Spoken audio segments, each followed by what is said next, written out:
You've been wasting most of the active compound in black pepper without even knowing it.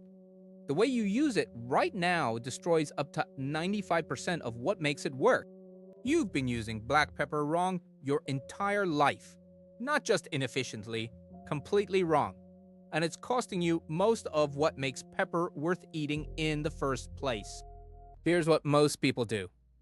They buy a jar of pre-ground pepper, leave it on the counter for months, sprinkle it on food at the beginning of cooking, and assume they're getting the benefits. They're not.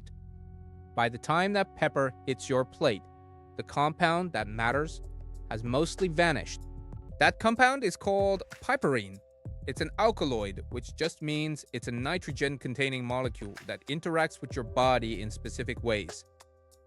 Piperine is what makes pepper spicy, but more importantly, it's what makes pepper bioactive. It changes how your intestines absorb nutrients, it interacts with liver enzymes, and it affects how long certain compounds stay in your bloodstream. But here's the problem. Piperine is volatile and fragile. The moment you grind black pepper, piperine starts breaking down.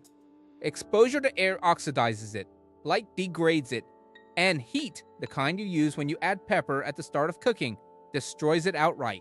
Pre-ground pepper that's been sitting in your cupboard for 6 months has lost most of its piperine before it even touches your food. Then you cook it, and whatever's left gets dismantled by the heat. So what happens if you do the opposite? What if you crack whole peppercorns fresh right before eating and add them to food that's already cooked or barely warm? You get piperine that's still intact. An intact piperine does something remarkable in your digestive system. It inhibits enzymes in your gut and liver that normally break down and flush out nutrients before your body can use them. Specifically, it slows down enzymes like cytochrome P450 and glucuronidation pathways. You don't need to remember those names. Just understand that your body is constantly trying to detoxify and eliminate things, even beneficial compounds.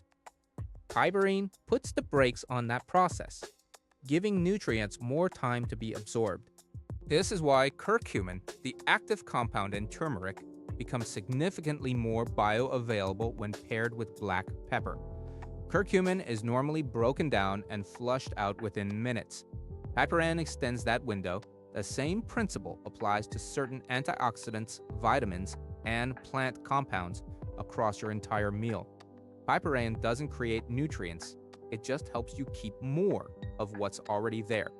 But timing is everything. If you add pepper at the beginning of cooking, especially in high heat, piperine breaks down into inert byproducts that do nothing. If you add it at the end, when food is still hot but no longer actively cooking, or if you crack it fresh over a finished dish, the piperine survives. The difference isn't subtle. Freshly cracked pepper added after cooking can deliver dramatically more active piperine than pepper that's been ground, stored, and cooked. Here's what you do today. Throw out your pre-ground pepper or move it to the back of the cupboard for when you don't care. Get whole peppercorns in a grinder. Crack them fresh right before you eat. Add the pepper after you've plated your food or in the final 30 seconds of cooking when the pan is off the heat. If you're eating something with turmeric or any dish rich in fat-soluble nutrients, this becomes even more important. Piperine and fat work together to increase absorption. This isn't about turning pepper into medicine. It's about stopping the waste of something you're already using. Every time you add stale, overcooked pepper to your food, you're getting the flavor of pepper without the function. Crack it fresh, add it late, and you keep both. So try chewing a few whole peppercorns with your next meal and notice the difference. If you found this helpful, hit subscribe and let me know what you'd like me to explore next. Stay curious and keep experimenting.